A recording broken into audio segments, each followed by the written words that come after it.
stereo with 51. Everything in Nevada flies. When you go rapping like that.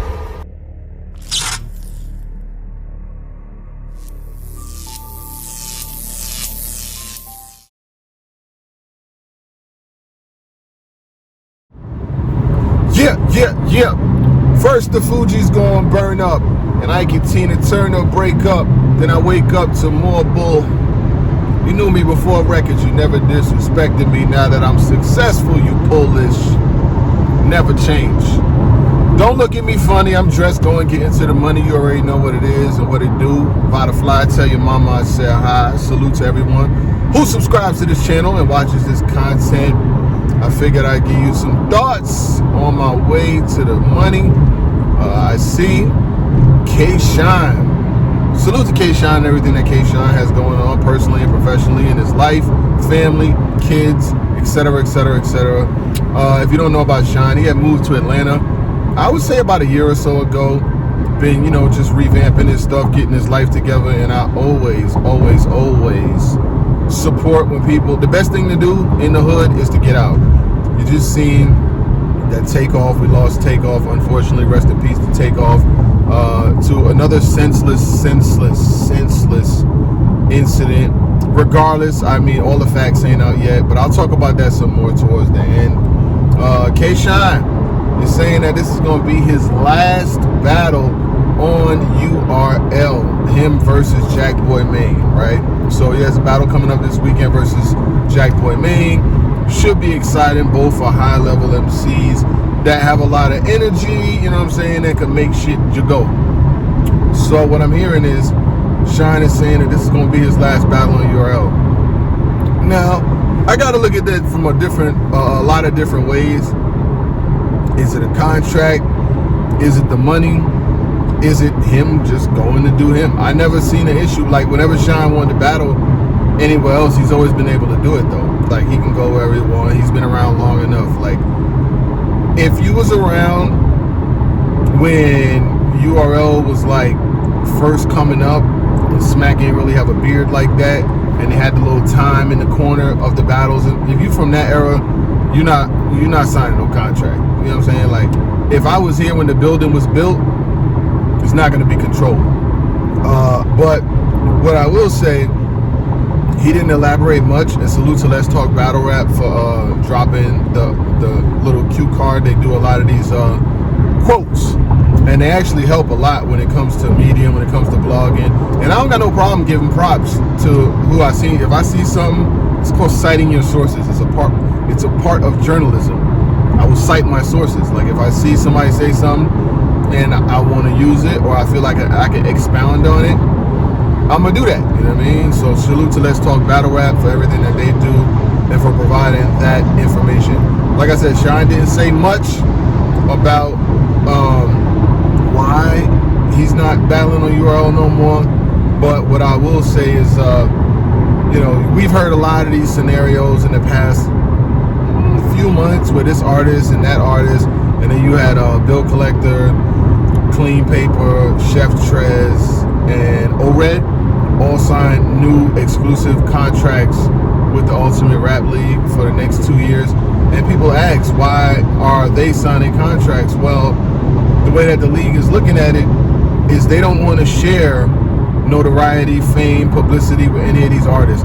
Because if you book, let's say Rare Breed books an artist, right? And they battle on their card.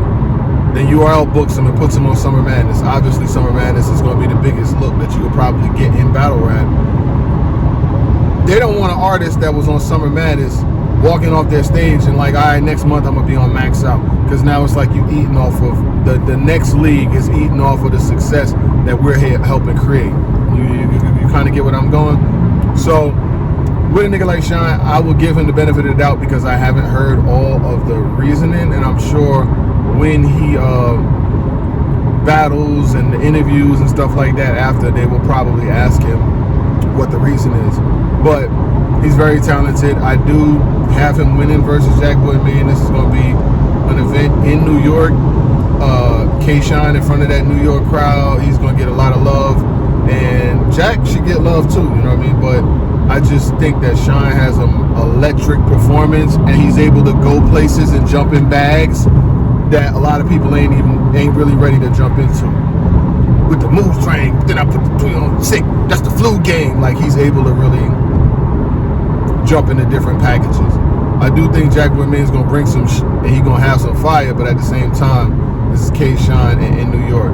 Do I think it's funny business going on? Not so much with Sean. Sean been around so long that I'm sure like it's a very simple process with him.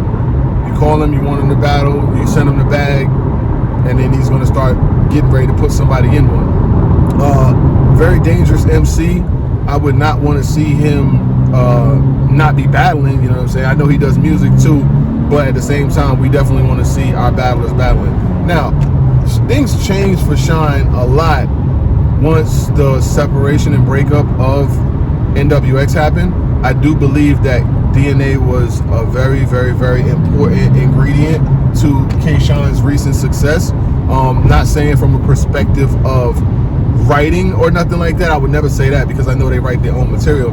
But having that person that's going to push you to the next level, that's going to make sure that you're on your A game, that's going to make sure that that material is hit. And we doing 2-on-2s together. So when you're doing all of that with a person, you're spending so much time with them, it's like you're going to be on your best. But when that separation happens, and it's like, you know, I'm moving to Atlanta, you know, DNA still lives in New York. It's a little bit, it gets a little dicey, you know what I mean? Like, you can still be crew, you can still be gang, but it's not like you living up the street from me no more. Let's go a little further. So, I do see Shine being able to continue in whatever he wants. I don't know if he wants to go battle in different leagues, but I've seen him do it before. He's battled on Rare Breed. Yeah, he has. He's battled there. And other MCs have been able to go do what they want. But I did watch the Av interview the other day where Av was basically saying that, you know, he just wants to be in a position to be able to do whatever he wants whenever he wants. And there's nothing wrong with that. There's nothing wrong with wanting to be able to take your own career into your own hands. But I guess a lot of, you know, the leagues, URL especially, is looking at it like, own hands? Nah, nigga, we ain't going like that. You know, and they have a right to do that. I know there's a lot of people that don't like that. And I know, you know, I seen ARP blogs where he's been talking about the contracts, and he talks about artists could battle wherever they want. But like I said in this blog that I'm about to drop called Is Battle Rap Dead, make sure you watch that one. Me and SP had about a 40-minute conversation about Is Battle Rap Dead. You might want to watch that. I'm going to drop that real soon too, where I basically said that it's not advantageous for Rare Breed Entertainment to try to sign artists, especially big ones, to deals that say they can't battle in other leagues. Because if they sign that, why would they do that? They wouldn't do that. Now, URL, you know, it's the biggest league. They got that kind of, you know, advantage where they could do that. But if another league try to do that, artists are going to be like, no, they're just not going to sign. Now, they'll do a battle for you, but they're not going to sign exclusively. Not nobody with no stain. Now, these new niggas, you know what I'm saying? I'm sure you can get a new rapper any day. You know what I mean? There's rappers. If I put a tweet out right now, yo, who battles and never battled before? There's going to be 5 or 6 people that's going to be trying to get a battle because it's trendy. But I would like to see K-Shine keep doing this thing. I don't have the definitive reasoning as to why he is saying this is his last battle on URL. You know, feelings get involved, shit like that, and who knows? But he didn't say it was his last battle in general, which is a good thing. Because like I said, we don't want to see Shine stop battling. I don't want to see Shine stop battling. I just want to see him be able to take care of his family and continue to do what he do.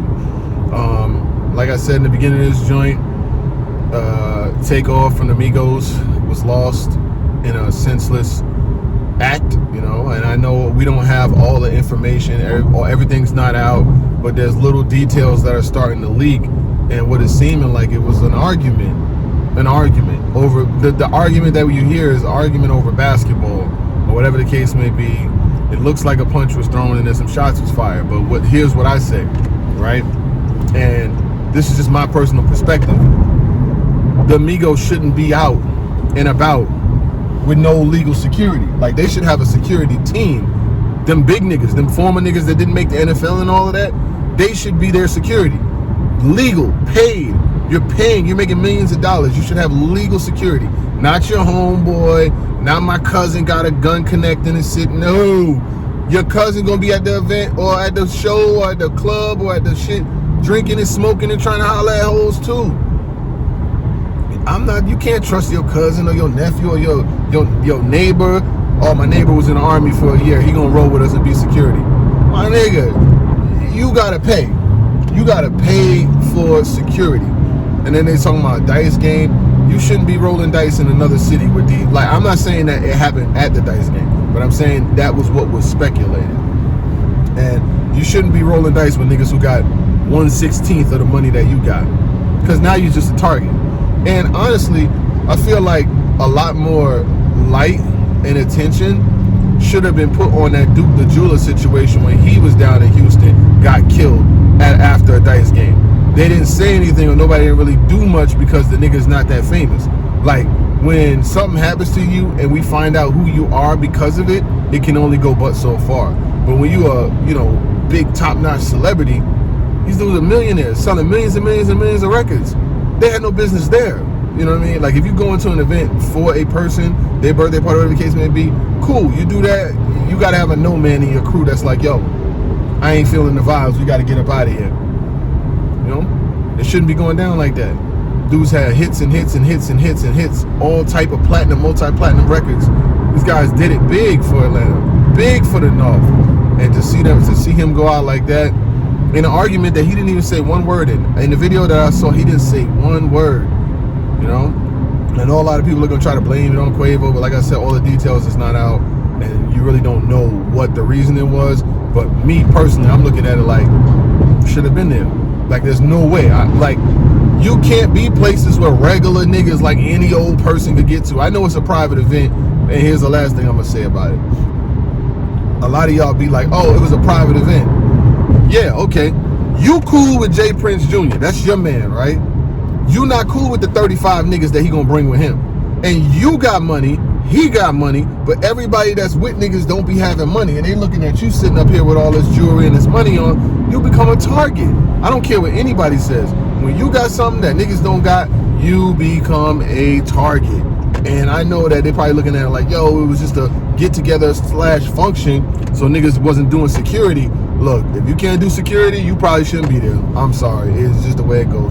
And this just keep happening over and over with these artists like PNB Rock. You know what I'm saying? You had you had PNB Rock get killed. Then obviously Dolph got killed. And then, you got XXXTentacion getting killed. Now you got my man Takeoff from the Migos getting killed. It's like, bro, like, this shit keeps happening over and over and over again. And when is the light bulb going to turn on for these artists and realize that your life has to be valuable? You have to treat your life like you respect it. I tell niggas all the time, respect your freedom and respect your life, because at any moment, either one can be taken from you. And it's just very sad, unfortunate scenario that a video of a multi-platinum artist, the second artist in like the last 2-3 months with platinum records, is laying on the ground bleeding his life out. And then you ask, for what? For what? For what? That man's mother has to get on a plane at 4, 5, 6 o'clock in the morning to fly from Atlanta to Houston to identify a body. It shouldn't be happening like that, man. That shit should not be happening, bro. And I just don't feel like the people that are saying they connected and we tied in and all of that, them niggas don't got no control over nothing. Because the last 2 times they had a function, a nigga wound up dead. And that's not a coincidence. Just saying.